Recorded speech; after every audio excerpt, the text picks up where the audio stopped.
Arab దేశాల లక్ష్యం ఏంటి?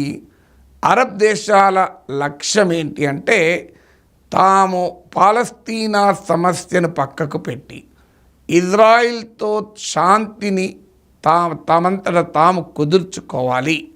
ఇక పాలస్తీనా సమస్యతో సంబంధం లేకుండా ఇజ్రాయిల్తో మైత్రి చేసుకోవడం అనేది ఈ దేశాల లక్ష్యం. మూడవది అమెరికా లక్ష్యం ఏంటి? ఇందులో అమెరికా లక్ష్యం ఏంటంటే ఈ మొత్తం పశ్చిమాసియాలో 3 రకాల శక్తులు ఉన్నాయి. ఒకటి యూదుల దేశమైన ఇజ్రాయిల్, 2 సున్నీ అరబ్ కంట్రీస్ సౌదీ అరేబియా ఇవన్నీ, మూడవది షియా పవర్ అయినటువంటి ఇరాన్. ఈ 3 ప్లేయర్స్లో అమెరికాకు ఇరాన్ శత్రుదేశం. సౌదీ అరేబియా, జోర్డాన్, యుఏఈ ఇవన్నీ అమెరికా మిత్రదేశాలు. ఇజ్రాయిల్ అమెరికాకు నమ్మిన బంటు.